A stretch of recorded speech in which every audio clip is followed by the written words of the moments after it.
Okay, let's start. Are we ready? Why not? It's your show. Boys, thank you very much for joining me. Now joined by the 6 p.m. to 12 midnight block on SiriusXM Progress. They are back-to-back on SiriusXM channel 127 every single night. And I'm here in my home studio. And I guess you guys are in your apartments in New York City, as from what I can tell. Dean Obeidallah, John Fugelsang. I'm very happy to be with the two of you in a Zoom chat. John, thank you. Thank you. Dean, you look great. Thank you, my friend. This is not my apartment. I borrowed it for the Zoom chat. Oh, you did? Mine's junk here. This is much nicer. Okay. So, guys, first of all, yeah, I do want to know how you are sheltering in place. You're both in New York City. It's a hot zone, as well as how you are broadcasting your show if you're going into the studios. John, you first. I'm really just here. I'm really just here to see which hardcover guest books Dean has that I also booked. I see Baratunde, How to Be Black, right on the shelf. So that's really, I'm just here for the ratio. Well, I've been broadcasting from home. This is day 12 of our home quarantine. I'm living in a New York apartment with a small child, a small dog, and a small cat. So on a good day, these hands touch the feces of 3 different species. And we've been broadcasting from home. Dean, what is it, 7 nights now, I believe? No, 8 nights, I think, so far. And it's been a bit of a learning experience, but I'm really happy to still be in New York City. You know, my assistant had to leave town. Our nanny has moved down south. The woman who lives upstairs from me just moved out yesterday. People are really leaving. The scariest thing is you can find a parking spot very easily in Manhattan now. So silver linings. Yeah, there's nowhere I'd rather be, and I'm thrilled to still be doing our show throughout all of this. Dean, what about you? What's your situation? You're in your apartment with your fiance, your life partner. What are you doing? Yeah, it's more crowded because John's former assistant and nanny moved in. Oh, wow. Yeah, they left. It was really complicated. Yeah, my assistant left me to be Dean's assistant, and Dean doesn't even have a kid, and she said she'd rather be Dean's nanny than mine. So, wow. Yeah. We all live here together. It's great. No, I'm here with my fiance. I call her my fiance Hen, as John knows her. And look, here's the reality for us. This is the life that we generally live, that I would stay home. I would write articles during the day unless I had to go out for some meeting rarely, and then leave to do my radio show. The only difference is I'm not leaving for the 3.5 hours, like 15 minutes of commuting on each side and doing the show there. So we're used to the awkward tension that we have right now, me and Hen. Like, it's not new. I kind of like, oh, she's here. And she looked, that look when she gives me, like, I can't believe you're not going out. I go, there's a virus outside. And she goes, so it's been all right. There are little times a little bit more stress. I think we both have more stress than usual. Are you not going outside, Dean? Like, I just got back with my wife and son from a walk in Central Park. Are you not going out at all? I am. I walk around the building. I run for like 10, 15 minutes outside, and I come in. I do the little stepping machine I've got here inside. But here and there, we'll go shopping and things. But what are you going to do? I mean, we really are trying to be responsible, as opposed to you, John, and really not spread this thing. So listen. I stay 6 feet from people when there's not a pandemic, so I'm being very responsible. This is easy because I've been doing emotional distancing for years. So My wife's been practicing social distancing with me every time we go out in public together. So yeah. This is awesome. I'm already having a good time. I haven't even had to say anything yet. So how would you describe the general sense of New York City, John? I mean, is it I wish I could tell you, Dean, but we're not talking. I mean, it's we biked down the Greenwich Village last weekend, 2 Saturdays ago, and I was astonished to see, while the restaurants were empty, the outdoor cafes were still packed. It was all New Yorkers. They're all wearing black. Nobody from Brooklyn, Queens, Jersey, Long Island coming into the city at all, which was very strange. I don't think that's the case anymore. I think it's been a process of people gradually realizing more and more across the country the science behind why you have to stay in. And just because you're not going to get sick and die from this doesn't mean that you can't. It takes Americans a while to learn new things. And it took us a while to know that we have to stay home so that someone's grandma will go to the hospital in September instead of going right now. And it's a tremendous exercise in seeing how unselfish we can be as a culture. or how selfish we can be. Any kind of disaster always brings out the best in some people and the worst in other people. And it's been interesting so far seeing which side people are on. Same question for you, Dean, and then both of you, I want to know how you think the New York City government has been handling things. New York State government will certainly obviously get to Trump and the federal government. Well, the biggest difference I see is where I live in our building. I guess people, a lot of them have second homes and have fled the city. And the apartment building across from us, usually it's all lit up. It's a nice building. It's empty. So people have left the city. They're really taking this very seriously, especially people with kids and stuff. The kids are out of school. They want to get out of here. There's a great deal of concern. And I think New Yorkers don't want to show panic. So instead, they just fled the city. But, you know, you go to food stores, there's big lines at Whole Foods. Outside, now they're doing social distancing in Whole Foods for us. The line goes outside of the store because you're only letting a certain amount of people in. So it has this weird kind of Great Depression feel to it. I'm not even kidding, where you're lining up to get food and they're letting 5 at a time and 6 at a time. Besides that, the streets where I live on First Avenue in Midtown are vacant. And that's kind of unnerving. It feels like a movie. It feels like we're watching a movie. I can't believe when I hear people say things, the NBA is canceled, and the Olympics are canceled. We heard that today, that we're not watching a movie. And this is not the storyline on a movie, but it's real life. How do you think the city government's handling it? Me? Well, Dean first. Dean, please. I think Governor Cuomo's done a great job in terms of leadership, to be honest. He's like, Giuliani was known as America's mayor. I think Cuomo was America's governor in this difficult time. You know, de Blasio's been out there sounding the alarms, and maybe some criticize him for going too far, if I want to do shelter in place before others. But, you know, I talk to experts who've said the same thing.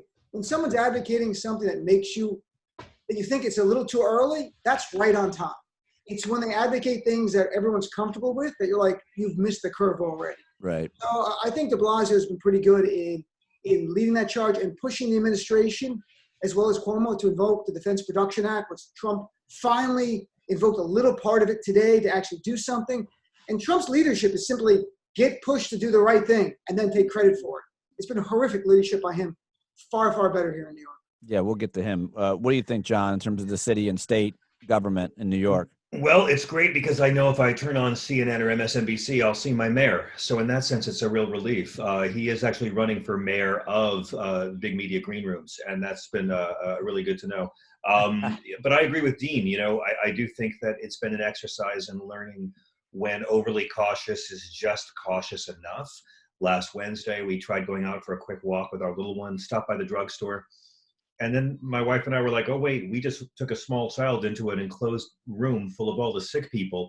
And that's when we realized, okay, on Wednesday we learned don't take the child inside any businesses anymore, just outdoors. Every day we're all learning more and more how to adapt.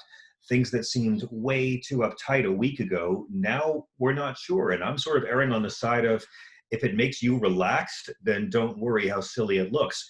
Like, I recognize that wearing a mask really mainly suits to protect other people from you, unless you're a medical professional. But like, you know, now when we ride the bikes, we've agreed to wear the 95 masks when we ride, because it's just a matter of rolling and learning more. So to that end, there's bosses and there's leaders. And we've seen that Andrew Cuomo's been a leader. Donald Trump's a boss. His job is to survive the news cycle. He doesn't actually care about sick Americans, about working people. He cares about low unemployment numbers. And he doesn't even really care about low unemployment numbers or the stock market. He cares about himself. He cares about what he's always cared about, surviving today's news cycle. So whatever is the absolute truth on one day, it will not necessarily be the absolute truth the next. When Ken Burns finally makes a movie about this, it's going to have to be 95 hours long. He'll be editing it into his 80s, because the amount of malfeasance, lies, and double talk and jive we've gotten from this administration has just been an object lesson in, do you want leaders or do you want rulers? And Donald Trump has handled this exactly the way we all thought he would. Petulantly, selfishly, only looking out for himself. And again, it's wrong to say he only cares about Wall Street and unemployment numbers, because he only cares about his own approval rating. And that's it. And there's no way you can lead and only look out for yourself at the same time. All right. Well, you brought up the president. I was trying to wait to get there because there's so much to say. But go ahead, Dean. You want to give your analysis of you think the president's performance has been? I would imagine you probably think it's been bad Do you want us to be like CNN? I'll just argue. No, John, he's done a great job. I don't know what you're saying. Yeah, I got to get my ratings up by dividing everybody. Yeah. So, I mean, look, he's the guy on, I played the clip so many times on my show, I know the dates, but February 10th, he told us, wait for April. With the heat, the virus goes away. He literally did. February 26th was one of his worst. That was the big press conference. He appointed Mike Pence. And there he told America, when we get 15 new cases, the number of cases in America are going to substantially down, not up. In fact, he actually said, of the 15 cases we have now, soon they're going to go to zero. That's what he said. Soon they're going to go to zero. And 2 days later is when he infamously called the threat of the virus, not the virus itself, but the threat of the virus, a hoax. This is the guy we've lived through. So he undermined the threat of the virus for the longest time. Then a week ago, he pivoted and the media went berserk. Oh my God, look, he finally gets the threat. And then yesterday, he pivoted back to the original Trump, which is a threat means nothing. And automobile accidents, more people die. So why are we banning all automobiles? And all he's doing is undermining the threat so people don't take it seriously. And that's the old Trump. And will the media go back and say we were wrong? I can't believe what the media did a week ago. That's why his approval rating slipped up, because the media collectively said things like, oh my God, he's pivoted. Now he finally gets it. I agree. I don't know if he gets it or not. He's incompetent or he's sinister. Somewhere in between the two. Yeah, how do you explain these polls of his approval rating being like 50 and 55%, John? That poll was done by less than 600 people, Dean, most likely all on landlines. So that's all you need to know. Any poll that's less than 1,000 people, we've already known, is not valid and not really worth obsessing over. Plus, history and karma both play a long game. So what's popular today won't be popular tomorrow. But I agree with just about everything Dean has said. It's a really strange time. It's a time when we have to come together by staying apart. It's a time when workers who don't get paid sick leave have to go to work sick to get paid. It's a time when going to vote in person can be a threat to democracy. When a president says no one knows where this came from, oh, and it's Chinese, when he says it's a democratic hoax and a national public health emergency. This is a president who says he has no responsibility and yet gives himself a perfect 10. All we really need to know here is January 20th. And that's not just the day presidents are sworn in. On January 20th of this year, both America and South Korea confirmed their very first case of the virus. Both countries had their first confirmed case on January 20th. Fast forward 2 months, March 20th. South Korea had done over 275,000 tests. America had only done 25,000. That's all you need to know, because South Korea has a healthcare system that is not positioned on profit, on people who aren't doctors making money off a sick person's disease. So the system itself is on trial here, not just Donald Trump. And we're still doing nothing. He's not mobilizing the Army Corps of Engineers. He's not converting factories to make ventilators. He's not ordering companies to just mass produce masks and testing kits, because he's trying to figure out how someone can make a buck doing it. Well, he doesn't want to. He says he doesn't want to do that because that's socialism. And I think the governor of New York is like, yes, so what? Yeah, and you know what? A wall funded by taxpayers is socialism. $28 billion in bailouts for farmers hurt by this stupid tariff war that, for all we know, could be one of the causes of this, is socialism. Taking $150,000 from the 9/11 relief fund when none of your properties were damaged is crooked socialism. Come on, we'll talk about what words really mean anytime. These guys have a boogeyman word that only works on those over 80. And the Republicans don't seem to realize lots of old people dying is not going to help their election chances. Yeah.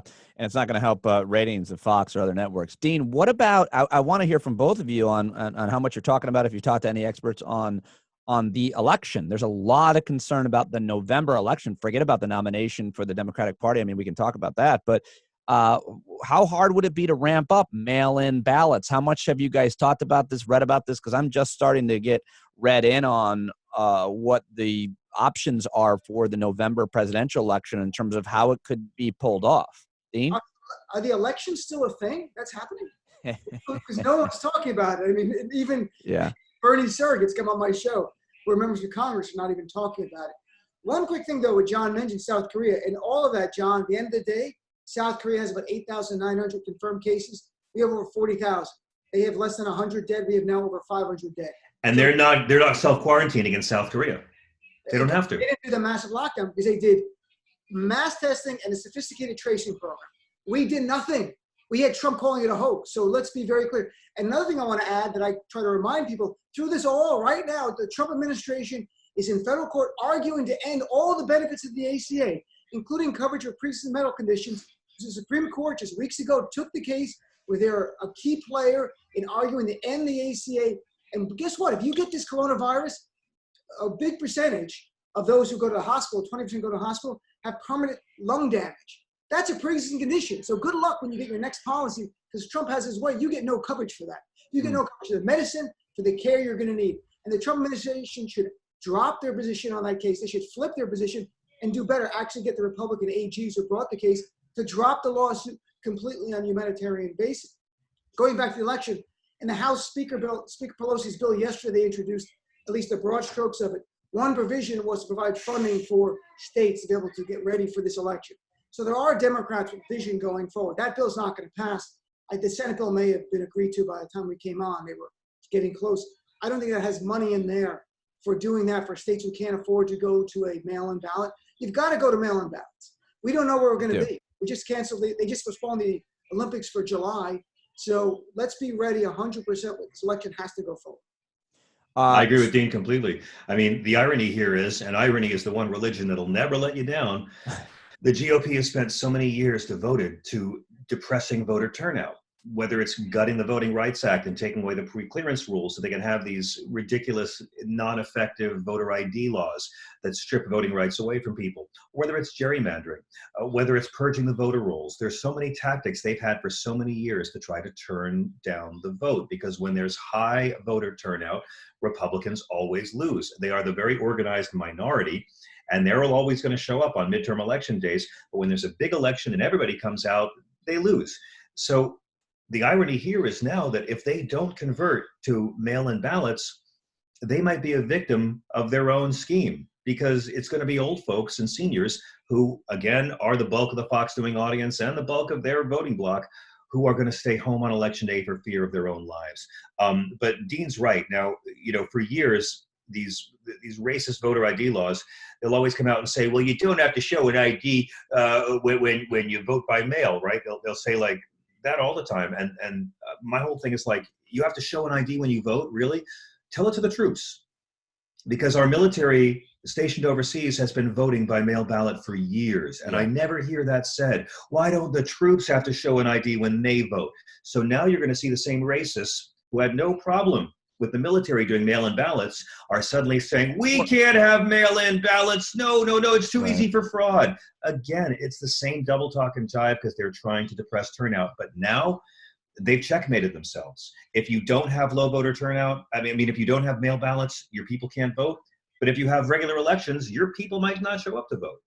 So let's talk a little bit about the economy as it relates to politics too. I mean, this narrative that has started, I guess, yesterday, which I'm not sure when we're airing this, but Monday, the 23rd, it'll be probably tomorrow. But the Lieutenant General of Texas, guy's name, Lieutenant General Dan Patrick, and the President of the United States, Donald Trump, are both kind of saying, we can't do this forever.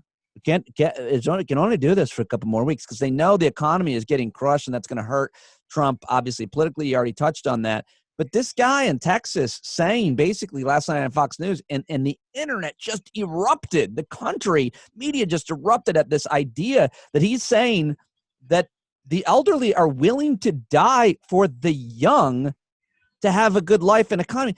It makes so little sense, because it's not just older folks who are in danger of dying. A lot of young people are getting sick and even dying in this country right now, number one. And number two, either way, it crushes the economy. It makes no sense. Whatever argument you want to make, none of it makes sense. But Dean, how do you react to this concept, this idea, this weird form of patriotism, if you want to call it that old people are willing to die for their grandkids to have a better economy, which is not at all the case?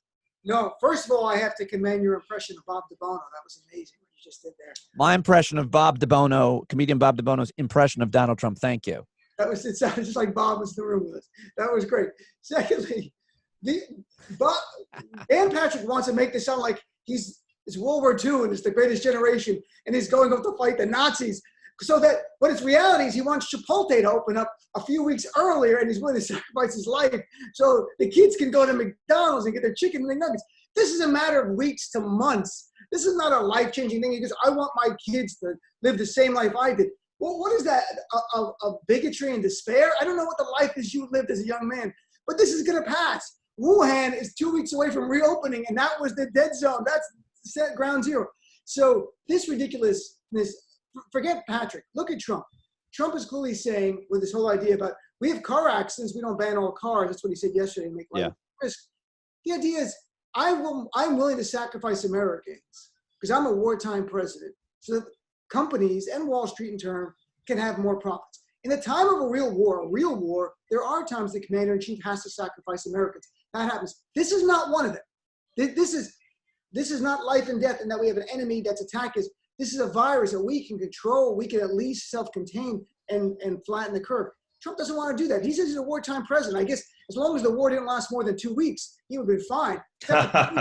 He's literally surrendering. He is surrendering to the virus because if you don't beat the virus, you're surrendering. He's surrendering to the virus after 2 weeks. John, what do you think? Should grandparents be willing to die to save the economy for their grandkids? Well, I'm talking about this. The best part of Trump calling himself a wartime president is that it means we're probably only a few weeks away from him showing up in public wearing military uniforms, which I've been waiting for a long time. Because once Trump starts wearing military uniforms, it's only going to be a couple of weeks before his sons, Fredo and Shemp, start wearing military uniforms. And then we can have the full Uday Kusei trifecta. Look, what we had with Dan Patrick was more ignorance and more anti-science. And when you look at Donald Trump, a 73-year-old who eats garbage, who only sleeps 4 hours a night, who probably has an issue with amphetamines, probably. What a shock that this guy doesn't listen to what doctors tell him. So we're all being put at risk by this. He's endangering the lives of all of his supporters, and they're lining up to drink some of it. In the case of Dan Patrick, an adult needs to explain to him that decent humans are staying at home to slow the spread of disease so all the grandparents don't die at once right now and crash our entire healthcare system. If everyone does what Donald Trump says a week from today and goes out there and goes back to work and starts living like everything's normal again, they're going to spread the virus. More old folks will get really, really sick. More people with compromised immune systems will really get sick. And what we've been trying to avoid the last 2 weeks will happen, which is everyone gets sick now. Like this quarantine is not to kill the disease. It's to slow the spread. So your Aunt Minnie goes to the hospital in 7 months instead of this week. And our healthcare system and hospitals don't get completely overrun. And it seems like that's almost what he wants to happen. The short-term thinking is so profound. And in the midst of it, we have the host of Celebrity Apprentice and the producer of the Lego Batman movie trying to get a $500 billion slush fund for billionaires that only they know where the money goes when they hand it out to their old friends, their donors, and the rest of us can find out after Election Day. I mean, they're taking advantage of this so much and exploiting a tragedy, which, hey, Benghazi, right? Exploiting tragedy is what they do to get votes. But in this case, they're literally saying, we need this bailout. Oh, but we're going to go back to work in a week. Why the hell do you need a bailout if you're telling people to go back to work in a week? They're just thieves. Yeah, the producer of the Lego movie is the Treasury Secretary here, Stephen Mnuchin. Yes. I know I got to let you go. I think Dean's got to go undershirt shopping. But before I do, I miss being live on the radio and with you guys. We miss you so much. But I do, and I'm glad that you're doing this with me, and I want to keep doing it with you guys. But what's it like? What are your callers saying? What are your audiences saying? How are you doing the show, if anything, differently? Obviously, you're doing it from home. But Dean, what like is each hour different? Is it a lot of panic and anxiety and concern? What's different about your show on SiriusXM now, if anything, than before? I think now there's a lot more. I really brought it down a few notches. I've really done my best to make it as no, we have a lot more focus on substantive issues dealing with medical. I had a psychologist on last night. I have a doctor on tonight, infectious disease doctor. A lot more of that, and even political people come on. I had Consul O'Connor on last night. We opened by asking him, like, how has your life changed? I mean, I try to make it a human thing. Yeah. It's much less political. And when we talk about Trump and his policies, it's not left-right at all. It's not ideologically me going, well, I'm a progressive, I think you should be doing this. It's much more clear what's right and wrong in this scenario. And, you have some Trump supporters who call in and defend Trump and go, why do you blame him for the virus? They're just lying. I'm like, I'm not blaming him for the virus. I'm blaming him for how he reacted and not being prepared for it. And they get upset with that. But we're not getting as many Trump supporters. We're having more irate progressives and moderate people. Yeah. What about you, John? How is your show, if it all changed? What are you doing differently? What's the conversation like? Well, besides the fact that I'm doing it from my apartment, and I know I'm doing it from a New York City apartment because I do it next to a radiator blasting heat and an open window blasting cold air the entire time. I do a podcast called Sanity Cast that's all about staying sane at a time when the Christians have elected Caligula. And what's strange for me is that my radio show has become a lot more like my podcast. It's a lot of talking people off of ledges. People are scared. People are angry. People are frustrated. People are bored. People want to be inspired. I'm finding I'm booking more comedians to come do really short, like 10 minutes of quarantine material. We're still booking all the same experts, but we're getting a lot more calls. And my show runs, late into the wee hours. So it's been really interesting that people want to be part of the dialogue. And that's why it's great, because cable news is great, but we listen, we take your calls. So in that sense, it's been positive for me. And I'm just trying to look, I don't want to seem superficial. A lot of good will come from this. People will discover decency. People will do incredibly kind things. Many of us need to slow down and catch up with the world. I think it's going to be good for a lot of people's mental health to be We'll see what happens when, people can't, get coffee or lattes for a couple of weeks or months. But I do think that many of us are going to have a real spiritual, creative, emotional awakening because we just slow down and are taking it easy and not constantly living in the rush. But that's not worth it if it costs one American life.